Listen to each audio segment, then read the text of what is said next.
What do 98% of swimmers that medaled at the 2008 Beijing Olympics have in common? The heart of a champion? Looks that could kill? Yes, but also this: Speedo's LZR Racer. A swimsuit so good that swimming's international governing body, FINA, banned it within 2 years of its debut. But could this swimsuit really make Michael Phelps any faster? I mean, this one could, but my prototypes keep blowing up. But yeah, this one did. And here's how.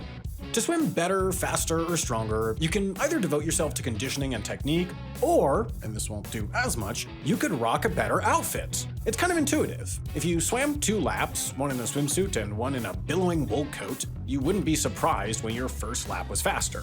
The design differences between this and this and this and this follow basically the same principles, just on a smaller scale. And in a sport where the difference between first and last place can be 1.2 seconds, a small scale is a big deal. So with that in mind, we ask, what makes a swimsuit good? When you swim, your big muscles propel you through the water against a number of slowing forces. One is your body weight, which gravity pulls downwards while you pull forwards. Another is fatigue. You only have so much energy to spend kicking and splashing, let alone holding your whole body in a nice straight line. And of course, the most important force in swimsuit engineering, viscous drag, aka the friction between the surface of your body and the water around it, which, according to Speedo's researchers, accounts for about 1/4 of all the force slowing a swimmer down. For our purposes, viscous drag isn't that different from any other type of friction. Just as an object with ice on the bottom slides faster than one with sandpaper, a smooth object moves faster through water than a bumpy one. So with all this in mind, to design a speedy swimsuit, you'll want to decrease drag, avoid packing on extra weight, and, to the extent you can, slow fatigue. At the 2004 Olympics, Speedo's fanciest swimsuit was the Fatskin FSII, which was extremely water resistant, but created a lot of drag. So right after those Olympics, Speedo started developing a better one alongside ANSYS, the University of Otago in New Zealand, and literal NASA, among others. The result? The LZR Racer. Over the course of its development, Speedo put 100 different fabrics and coatings into a NASA wind tunnel to figure out which one reduced drag the most, a process which brought us LZR Pulse, a woven fabric made of a combination of nylon microfiber and spandex with 2-way stretch. Those tiny fibers and dense weave make it super compressive, squeezing swimmers into smoothed out, hydrodynamic, low drag shapes. How low drag? Why, 24% less drag than Fatskin 2. That's how low. And certainly lower drag than human skin, which is why the swimsuit covers so much of the body. So to summarize, in terms of drag, LZR Pulse is the least, then Fatskin 2, then real skin, then drag. LZR Pulse is also treated with a water repellent, so while a Fatskin suit absorbs up to 50% of its weight in water, one made with LZR Pulse only takes on 2% of its.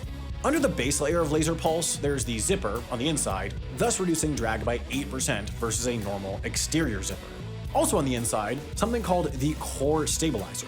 That's another layer of compressive fabric around the swimmer's core, functionally a corset. But it's not just there to make Olympians look snatched on TV. By pulling in their abs and lower back, it holds a swimmer's body in the optimal position. Without it, the swimmer's muscles would have to hold that position, which would cost some energy and make them tire out faster, or they just slip out of the optimal position and slow down. But perhaps the LZR Racer's most OP feature is these: the rigid polyurethane panels on the high drag zones of the lower back, abs, chest, and quads. Everything LZR Pulse does, polyurethane does better, repelling water, improving posture, smoothing the body, reducing drag, compressing. And as a bonus, these panels are so waterproof that they actually trap air bubbles inside, giving swimmers a little bump of buoyancy. It's not the same as swimming an Olympic relay in a life vest, but it's a similar idea, just at a teensy tiny scale. Polyurethane only has 2 real issues here. The first is that it wears and tears pretty fast, so if they made a whole suit out of it, it would shred itself. Issue 2, it limits your mobility, so Speedo made versions of the LZR Racer tailored to different swimming strokes. In freestyle, where your legs are mostly straight behind you, they put long poly panels on the thighs. In breaststroke, legs have to go all monkey eagle stick over and over, so thigh panels are shorter to give more hip flexibility. Now, in a normal swimsuit, all these parts would be sewn together. But look at the seam on any piece of clothing you're currently wearing, assuming you're wearing at least one piece of clothing while you watch YouTube on the toilet. Notice anything? Yeah, a seam is one long bump, and bumps create drag, and that's a no-no. So instead of being sewn together, the LZR Racer's pieces are ultrasonically welded together. No pesky seams, gold medals all around. And yes, by the way, it took about 20 minutes to put this thing on. Some people shoved plastic bags over their feet to help them slide through the legs faster. As you can imagine, Speedo was chuffed with their invention. Ranked the 26th best of 2008 by Time after 23andMe and, I kid you not, Dr. Horrible's sing-along blog. Within about 6 months of its February debut, athletes wearing the LZR Racer had set 62 new world records. But the backlash, like a swimmer in a LZR Racer, was swift. Many called the LZR Racer technological doping, a topic we've covered on this channel before. Other complaints included that a LZR Racer cost about $550 and could only be worn 10 times before it wore out or tore, meaning this thing that you seemingly needed to win was only available to the world's richest swimmers, teams, and countries. Also, at launch, the LZR Racer was only available to teams Speedo sponsored, meaning not even everyone who could afford it could wear it. This is where FINA stepped in, basically saying, the suit is fine, but only if everyone can have it. Soon enough, swimmers, even ones endorsed by rival athletic wear brands, ponied up for the LZR Racer. At the US Olympic team trials, every single event was won by a swimmer in a LZR Racer, and, well, we've already covered what happened at the Olympics. After this, other companies started releasing beefed-up swimsuits, many featuring even more polyurethane, like the JKid 101, the Zoom Power Turbo Glide, and the Arena Powerskin X Glide, only one of which I made up. By the World Championships in 2009, those suits were routinely beating the LZR Racer. Soon enough, people started to agree that, in swimming, the race was happening in swimsuit companies' R&D departments instead of the pool. By the end of the 2009 World Championships, FINA announced that, come January 2010, full-body any suit not made of permeable material, or that covered above the neck for women, above the belly button for men, and past the shoulders or ankles would be banned. Nowadays, they can't go past the knees. They also around this time made a rule that you could only wear one swimsuit at a time, and that all competition suits would need to be submitted for approval a year ahead of an Olympics or World Championship, with the model widely available 6 months before the event took place. But fear not, innovation swims on. Sure, Speedo can't put Olympians in LZR Racers anymore, but there are still so many ways to reduce drag.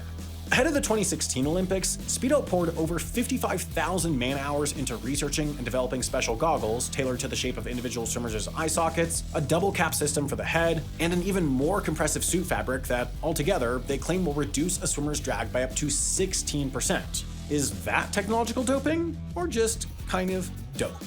Oh, hold on, I gotta go fire my writer for that line. But while I do that, why don't you check out this video's sponsor, Nebula.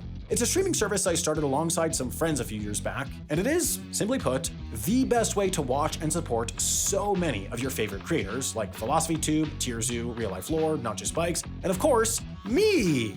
Not only do you get to watch stuff we post on YouTube ad-free, you also get some early releases and bonus content. And best of all, you get Nebula Originals, ambitious, expensive passion projects that we only get to make thanks to the support of Nebula subscribers. Like Patrick Williams' take on movies, check out his directorial debut, Night of the Coconut, or his upcoming short film, The Dinner Plane.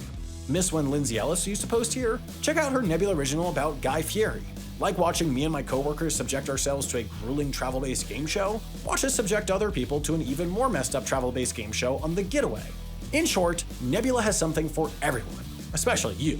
And the best part is, with my link, you can get 40% off a Nebula subscription, just $36 for a year. So head to nebula.tv/HAI right now. Go!